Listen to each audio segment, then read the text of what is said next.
Hello everyone, welcome to डीवा ड्रूवियंस। आज हम लोग पढ़ेंगे सेल्स प्लानिंग के बारे में। ये personal selling, sales and advertising and sales and distribution management, तीनों में ही एक कॉमन सा टॉपिक है।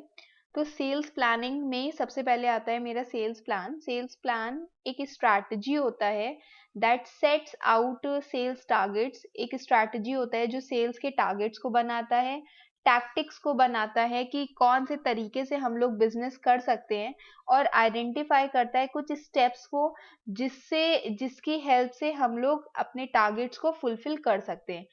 फिर sales plan, it will help you define a set of sales targets, कि हम लोग को ये सेल्स प्लान जो होता है वो ये बताता है कि आपके सेल्स टारगेट्स कितने हैं, कितनी यूनिट्स हैं जो आपको सेल करनी है। देन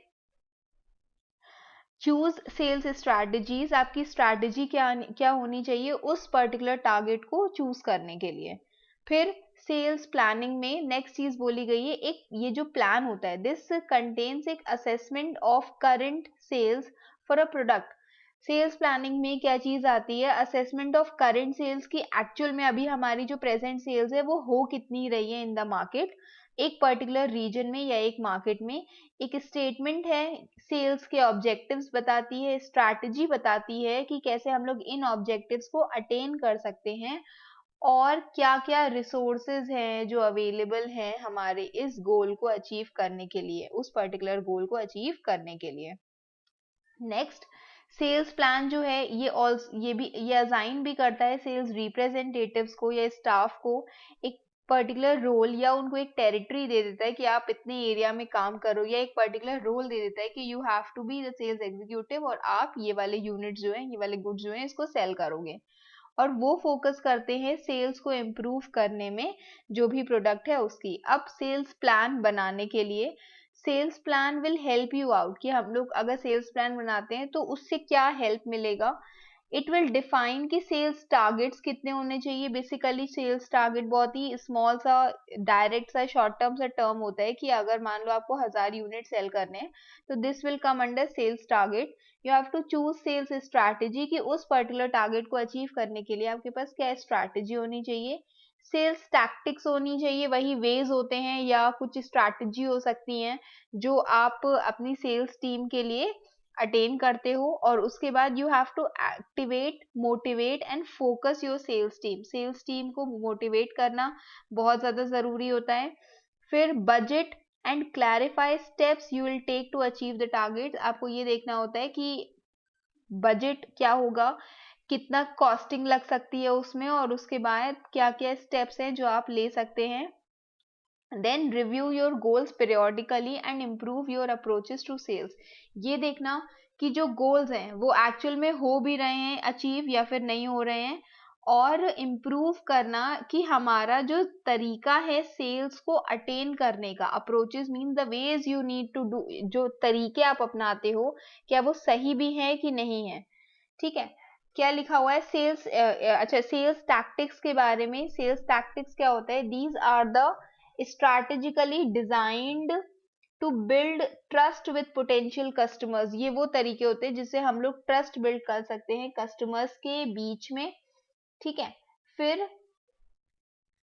नेक्स्ट पॉइंट हम लोग पढ़ेंगे सेल्स प्लानिंग। बिना सेल्स प्लानिंग के कंपनी की जो सेल्स परफॉर्मेंस है उसका कोई भी ऑब्जेक्टिव या कोई भी डायरेक्शन नहीं है। कंपनी को ये पता होना चाहिए कि वो किस लेवल तक अपने गोल्स को अचीव करना चाहता है। देन कुछ ऑब्जेक्टिव्स होते हैं। सबसे पहला होता है determination of sales objective. Sales planning जो है वो क्लियर कट ऑब्जेक्टिव दे देता है कि आपको इतना, मतलब ये level of growth you have to attain. फिर it helps in dealing with uncertainties. जो सेल्स प्लानिंग है, अगर कभी भी इन फ्यूचर हमारे पास स्टॉक कम पड़ जाता है या डिमांड कम हो जाती है तो उस टाइम पर हम लोग कौन सी स्ट्रैटेजी अपनाएंगे, कौन सा बाय वन गेट वन या डिस्काउंट आइटम्स देंगे, सो दैट हमारे जो सेल्स है उस टाइम पर वो उतनी ज्यादा अफेक्ट ना हो। Next is reducing wastage. Wastage को रिड्यूस करना भी इसका एक एम होता है, सो दैट अल्टीमेटली हम लोग की जो कॉस्ट है वो कम हो जाए। Then comes coordination. It develops coordination between different department, जैसे कि प्रोडक्शन हो गया, परचेज हो गया, फाइनेंस हो गया। फिर है better control, there should be better control एक continuous monitoring device should be there जो हम लोग को हेल्प करे कि हम लोग जो कंट्रोल है उसको ढंग से कर पाए.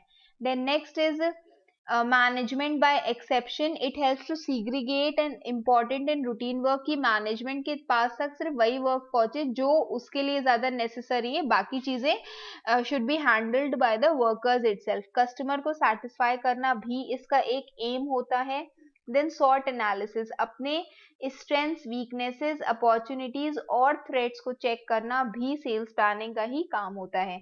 सेल्स फोर्स मीन्स यहाँ पर मतलब जो भी लोग होते हैं सेलिंग वाले, तो sales people set a platform for the sales force who actually have to perform the selling function. तो उनको काम असाइन करना, सिंपल वर्क और इजी वर्क उनको देना, दैट जो भी टारगेट्स है, पॉलिसीज हैं, उनको पता होनी चाहिए, ये भी इसी का ही हिस्सा होता है. देन सेल्स प्लानिंग प्रोसेस में सबसे पहले क्या आता है, to analyse the organisation situation. Selling objectives को सेट करना, डिटरमाइन करना मार्केट पोटेंशियल कितनी है, फिर सेल्स को फोरकास्ट करना, स्ट्रैटेजिक प्लानिंग करना, डिटेल्ड प्लान बनाना, रिसोर्सेज को एलोकेट करना, उनको इम्प्लीमेंट करना और सेल्स कंट्रोल करना. फिर उससे क्या होगा, you have to compare performance कि आपने जो स्टैंडर्ड्स बनाए थे उसके कंपैरिजन में जो परफॉर्मेंस है वो एक्चुअल में सही गई है कि नहीं, एंड देन करेक्टिव एक्शंस या फिर रेमेडीज लेना. देन सबसे पहले इसमें दिया हुआ है एनालाइज द ऑर्गेनाइजेशन स्ट्रक्चर. हम लोग ऑर्गेनाइजेशन के स्ट्रक्चर को पहले एनालाइज करते हैं. प्लानिंग प्रोसेस जहां से शुरू होता है उसमें हम लोग ये चेक करते हैं कि वहां की जो मार्केट है, कॉम्पिटिटर्स हैं, डेटा है, प्रमोशन एडवर्टीजमेंट बजट कितना है या प्रमोशनल मिक्स स्ट्रैटेजी कितनी है, डिस्ट्रीब्यूशन लेवल कितना है कि कितना स्टोरेज फैसिलिटी है, ट्रांसपोर्टेशन हो गया, चैनल्स ऑफ डिस्ट्रीब्यूशन हम लोग कौन कौन से यूज करेंगे. तो ये सब सेल्स प्लानिंग प्रोसेस में यूज होता है. देन ऑब्जेक्टिव्स को सेट करना. इट विल स्पेसिफाई कि कौन से what is to be done, कि हमें एक्चुअल में करना क्या है. ये also it will also highlight जो की एरियाज हैं that have to be emphasised. And then comes determining market potential. Market की पोटेंशियल को डिटरमाइन करना, तय करना कि कंज्यूमर बिहेवियर एक्चुअल में कैसा होगा, बायर मोटिव्स क्या है, to identify any untapped potential in the market, कि कुछ ऐसा जो मार्केट में आ सकता है. For example mosquito repellent cream, ठीक है, earlier we use to have Good Knight, but जैसे एक मॉस्किटो रेपेलेंट क्रीम आई, पहले मशीन आई, फिर क्रीम आई, फिर रोल ऑन्स आए उसके, ओके. तो ये सब क्या होते हैं कि ये वो डिमांड है जिसको कस्टमर ने सोचा भी नहीं था, उससे पहले ही जो है वो प्रोड्यूसर मार्केट में ले आता है कि okay this will help you. जैसे ओडोमॉस सबसे पहले आया था.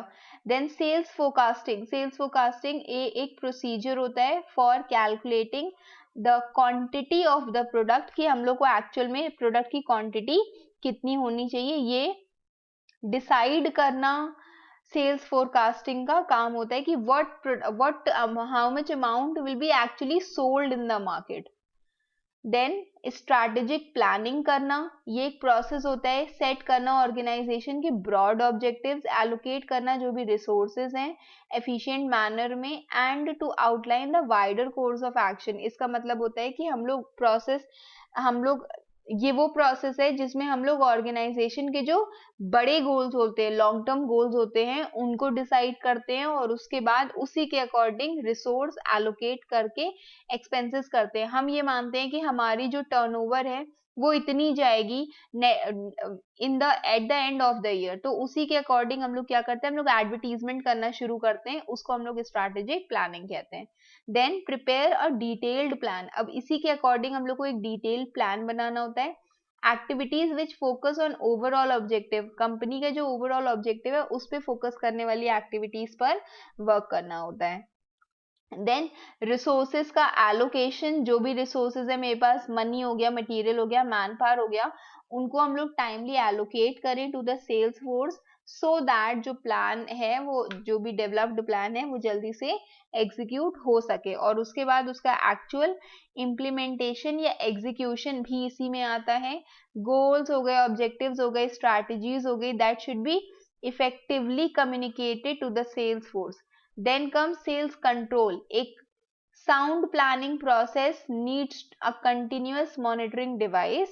जिसे हम लोग यहाँ पर सेल्स कंट्रोल कहते हैं, जिसमें रेगुलर चेक प्रोसेस होना चाहिए कि कोई भी अगर डेविएशंस है तो तुरंत के तुरंत रेमीडियल एक्शंस लिए जा सकें.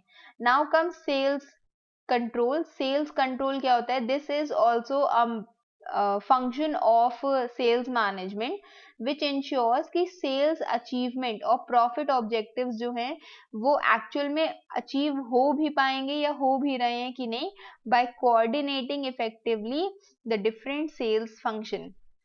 ओके, अब इसमें क्या होता है, इसमें मैनेजमेंट पॉलिसीज और प्रैक्टिसेस जो होती हैं, these are used so that जो भी सेल्स है उसको हम लोग रिकॉर्ड कर सके, करेक्ट प्राइजेस पर उसको बना सके और कस्टमर्स की नीड्स को फुलफिल कर सके.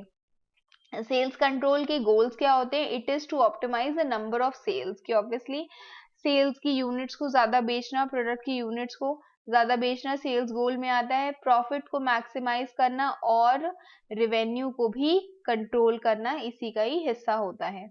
देन सेल्स ऑडिट, ये भी इसी में ही आता है सेल्स प्लानिंग में. ये कॉम्प्रिहेंसिव सिस्टमैटिक पीरियोडिक एनालिसिस है, इवैल्यूएशन एंड इंटरप्रिटेशन है बिजनेस एनवायरनमेंट का. ऑब्जेक्टिव्स हो गए, स्ट्रैटेजीज हो गए, principles to determine the areas of problem and opportunities and recommending the plan of action to improve the sales performance. कि finally हम लोग क्या करते हैं, हम लोग ये देखते हैं सेल्स ऑडिट में एक काइंड ऑफ कॉम्प्रिहेंसिव प्लान होता है ये देखने के लिए कि जो भी एरियाज ऑफ प्रॉब्लम या अपॉर्चुनिटीज हैं या कोई भी ऐसा रिकमेंडेशन जो हम बना सकते हैं अपनी कंपनी की सेल्स परफॉर्मेंस को इम्प्रूव करने के लिए. दिस इज, ये एक सिस्टमैटिक और अनबायस्ड रिव्यू है कि जो बेसिक ऑब्जेक्टिव्स और पॉलिसीज हैं सेलिंग फंक्शन के, क्या वो अचीव हो भी पा रहे हैं या नहीं हो पा रहे हैं. देन ऑडिट्स में नॉर्मली 6 एस्पेक्ट्स आते हैं ऑब्जेक्टिव्स ऑफ द कंपनी. ये this is important. Internal policies, structure, sales methods, procedures and sales personnel इसी का ही हिस्सा होता है. ठीक है, फिर हम लोग पढ़ेंगे सेल्स एनालिसिस. सेल्स एनालिसिस क्या होती है? This is a study of sales volume operations to find sales and profit trends, कि अभी तक सेल्स और प्रॉफिट का क्या ट्रेंड रहा है अर्लियर पास्ट में, तो उसको देख करके हम लोग फ्यूचर की फोरकास्टिंग करते हैं. It helps in achieving better sales performance, जिससे हम लोग को ये पता चलता है कि फ्यूचर में कौन सा टाइम पीरियड ऐसा होगा जहां पर ऑफ सीजन जाएगा और उसी के अकॉर्डिंग हम लोग मेजर्स ले सकते हैं सो दैट हम लोग अपनी सेल्स को इम्प्रूव कर सके. It also provides insights into sales territories, types of customers and product. Sales analysis जो होता है ये एग्जामिन करता है कि सेल्स की रिपोर्ट कैसी है, to see what goods and services have or have not sold well, कि ये देखना सेल्स एनालिसिस हमें ये बताएगा कि सेल्स रिपोर्ट कैसी है और उसी के अकॉर्डिंग हम लोग कौन सी ऐसी सर्विसेज है जो अटेन कर सकते हैं और कौन सी ऐसी सर्विसेज है जो नहीं अटेन कर सकते हैं, मतलब what things are there that can not be attained. Then next, the analysis is used to determine how to stock inventory, how to measure the effectiveness of sales force. Sales force के measure, sales force को effectiveness को कैसे हम लोग major कर सकते हैं, कैसे चेक कर सकते हैं कि मैन्युफैक्चरिंग कैपेसिटी कंपनी की क्या है. ठीक है, तो ये सारी चीजें सेल्स एनालिसिस में आती हैं. फिर हम लोग उसमें क्या करते हैं, पीरियड कंपैरिजंस करते हैं कि एक टाइम पीरियड से दूसरे time period in the past जो सेल्स एनालिसिस है वो कैसा रहा है, सेल्स एक्चुअल में कैसी रही है वहां की. देन ब्रेक इवन एनालिसिस इसी में करते हैं, ये चेक करना कि मिनिमम लेवल ऑफ सेल्स कितनी होनी चाहिए जिसमें no profit no loss situation आ सकती है. इट शोज कि कितना सेंसिटिव ब्रेक इवन पॉइंट हो सकता है, that it changes both fix and variable expenses.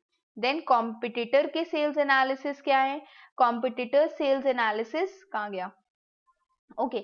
In some industries sales जो है that is made by your competitors are listed in public sources, जैसे कि ऑटोमोबाइल सेल्स जो होती है these are reported monthly by major manufacturer, major brands and major models. मतलब वो लोग कॉम्पिटिटर एनालिसिस वो खुद डिसाइड कर लेते हैं कि हाँ, मतलब खुद से चेक कर लेते हैं या एनालिसिस कर लेते हैं कि इस ब्रांड की इतने प्रोडक्ट जो हैं वो सेल हुए हैं ऑटोमोबाइल में specially. Then comes goal setting, ये एक प्रोसेस होता है, कुछ छोटे छोटे टर्म्स है जो आपको पता होने चाहिए. This is the process of deciding what you want to achieve and devising a plan, कि पहले हम लोग ये डिसाइड करते हैं कि आपको क्या अचीव करना है और उसी के अकॉर्डिंग एक प्लान बनाते हैं. और ये जो बिजनेस गोल्स होते हैं ये एनुअल बेसिस पर सेटअप होते हैं, should be aligned with your long term goals. अब देखो इसमें एक एग्जांपल दिया हुआ है. अगर आपका जो 5 ईयर प्लान है वो ये है कि जो सेल्स है it should be increased by 100%. 100% in the sense कि जो भी सेल्स आज 1 लाख की है वो 2 लाख की ऑलमोस्ट डबल हो जाएगी.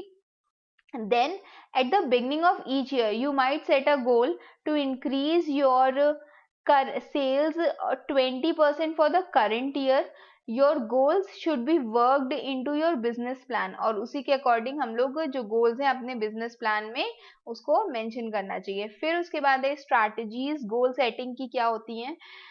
दिस इज स्मार्ट, ये हम लोग पहले भी डिस्कस कर चुके हैं. तो इस it should be the first thing is it should be specific, कि हमें जो गोल है वो इंक्रीज करना है. यहाँ पर बोला गया कि जो भी आपके गोल्स होने चाहिए, ये हमने ऑर्गेनाइजेशनल गोल्स में भी पढ़ा था कि जो भी मेरे गोल्स होने चाहिए वो कैसे होने चाहिए. It should B smart. सबसे पहले दिया हुआ है कि वो स्पेसिफिक होना चाहिए, हमें एग्जैक्टली पता होना चाहिए कि हमें अपना जो टर्नओवर है या अपनी जो रिवेन्यू है वो कितनी इंक्रीज करनी चाहिए. उसके बाद इट शुड बी मेजरेबल.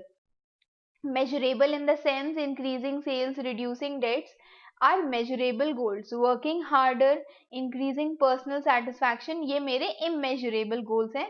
तो ये सेल्स इंक्रीज करनी है, डेट रिड्यूस करना है, कितने अमाउंट से कितने परसेंट से करना है ये आपका मेजरेबल है. बट ज्यादा मेहनत करनी है या पर्सनल सेटिस्फैक्शन लेकर आना है, ये आपके मेजरेबल गोल्स हैं, तो ये इसमें नहीं आने चाहिए. Should the goal should be challenging, थोड़ा सा डिफिकल्ट होना चाहिए बट एक्चुअल में वो अटेनेबल होना चाहिए. Then it should be relevant. Relevant means it should be assigned with your long term plans, आपके लॉन्ग टर्म प्लान्स के साथ वो असाइंड होना चाहिए. अगर आपका जो लॉन्ग टर्म प्लान है फॉर योर बिजनेस वो इतना है कि आपको $2 लाख चाहिए अ ईयर इन सेल्स, तो आपका शॉर्ट टर्म जो है गोल जो होना चाहिए वो डायरेक्टली उससे रिलेटेड होना चाहिए, टाइम बाउंड होना चाहिए. ये नहीं है कि जब तक कंपनी चलती जा रही है तब तक वो हर साल डबल डबल करके 100% की सेल लेकर के आएगी. आपको एक स्पेसिफिक टाइम पीरियड बताना है. आपका जो टाइम बाउंड होना चाहिए मीन्स एक प्रॉपर टाइम फ्रेम होना चाहिए कि विद इन अ ईयर आपकी सेल्स इतनी होगी. Then the last topic is performance measurement. ये एक प्रोसेस होता है कि जिसमें हम लोग डेटा को कलेक्ट करते हैं, एनालाइज करते हैं, रिपोर्ट करते हैं. इंफॉर्मेशन जो भी हमारा डेटा होता है रिगार्डिंग की परफॉर्मेंस कितनी कैसी गई है, इंडिविजुअल की, ग्रुप की, ऑर्गेनाइजेशन की, सिस्टम की, और जो कंपोनेंट्स है उसकी. एक क्वांटिफिएबल इंडिकेटर होता है that is used to assess how well जो है ऑर्गेनाइजेशन या बिजनेस अपने डिजायर्ड गोल्स को अचीव कर सकता है. और जो बिजनेस मैनेजर्स हैं वो रूटीनली रिव्यू करते हैं various performance measures types to assess such things, जैसे कि रिजल्ट, प्रोडक्शन कितना है, डिमांड कितनी है, ऑपरेटिंग एफिशिएंसी कितनी है, सो दैट उनको ये पता चल पाए कि जो भी ऑब्जेक्टिव्स है are they being able to achieve या फिर कोई और इम्प्रूवमेंट है जो हमें वहां पर जरूरत पड़ेगी. ठीक है, I hope you have understood this much. कुछ नहीं समझ में आया हो तो पूछ लेना. Keep studying for your exams. Best wishes. Thank you.